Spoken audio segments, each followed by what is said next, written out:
about education in the Southwest,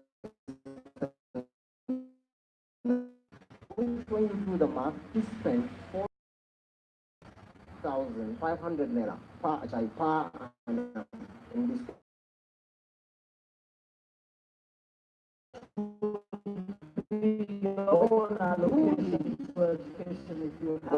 We are going to increase the budget to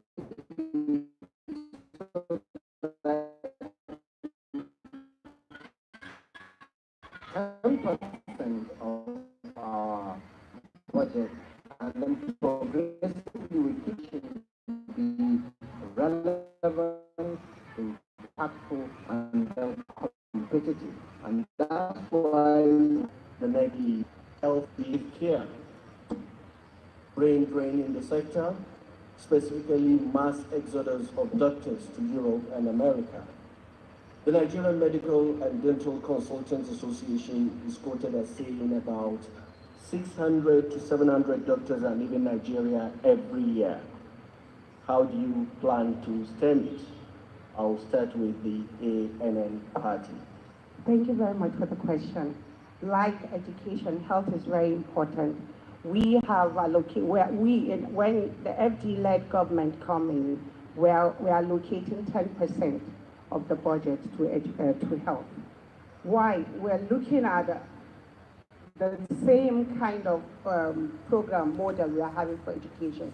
In 774 local governments, we want to incentivize doctors to go into these communities. I'll give you an example.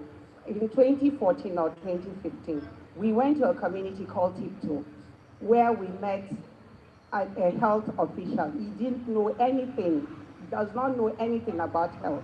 He went to a nearby town, made sure that he got a little experience. Now, at that community center, he became the midwife, he became the cleaner and the accountant there. That is not acceptable. Right now, we have less than 20% of community centers cut across all Nigeria. We need to upgrade that. We need to equip them and make sure that we have very good equipment taken into those communities and ensure that every community in Nigeria has. This will curb infant mortality rate. This will curb a lot of issues.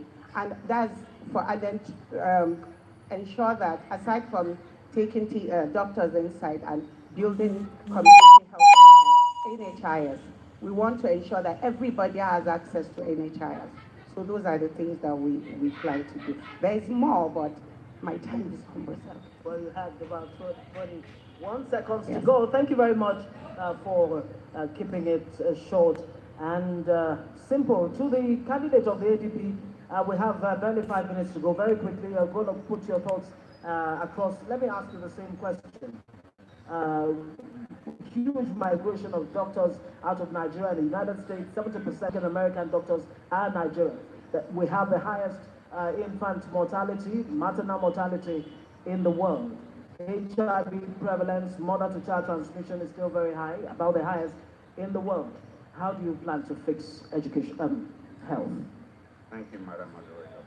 Really quickly, let me go back to education, then I use it. No, health, please. Yeah. Health, health. We'll go to health. I just led a group of people to go to Mabushi High School to paint and to read to students. So you lead by example. Speak into your mic, please. I'm saying you lead by example. You know, I'm not too big to get my hands dirty. I just went to Mabushi Elementary School, along with some youths that some people call lazy. They're not lazy, they need innovation, they need leadership.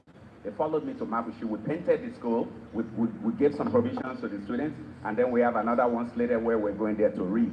That's education, that's where we have logos. Yeah, but it's painting the schools enough to turn improve the quality of education. It's a start, ma'am. We don't have budget. It's a good place to start. It's a start. Okay. We don't have a budget. All right, go ahead and address the issue of health. Now Please. health, I led a group of people to go donate blood. Even before I was vice presidential candidate.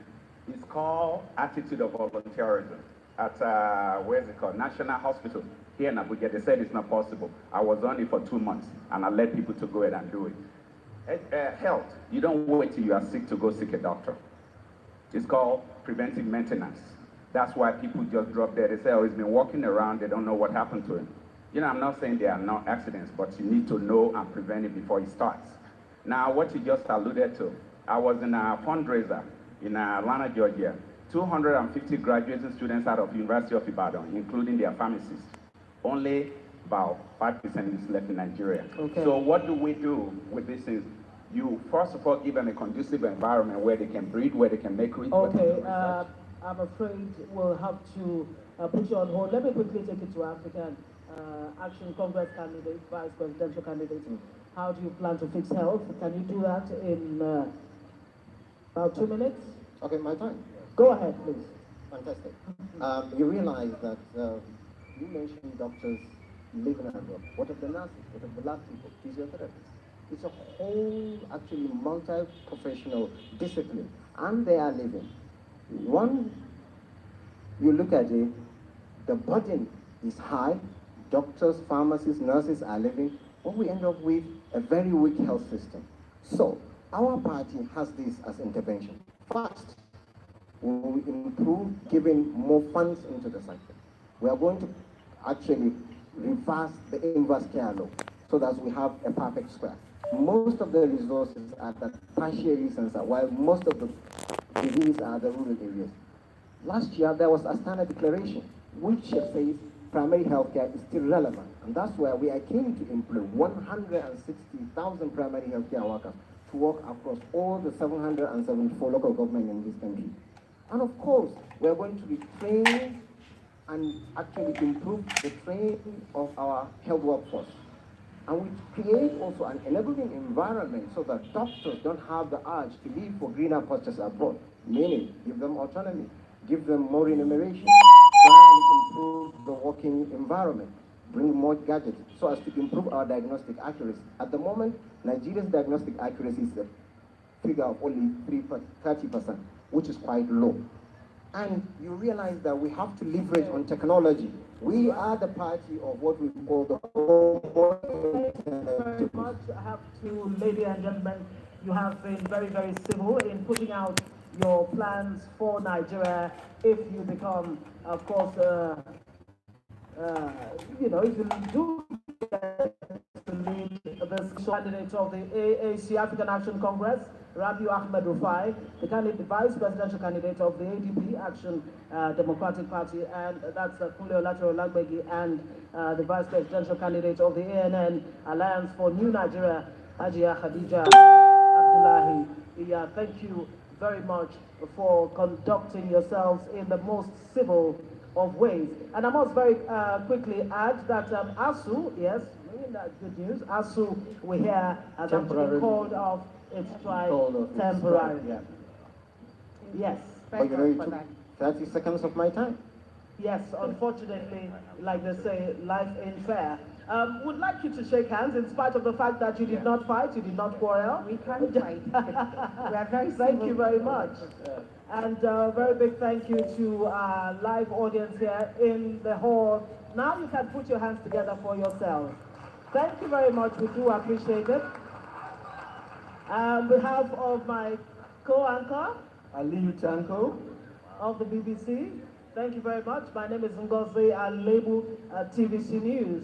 It's been a pleasure anchoring this people's debate. We wish you all the very best.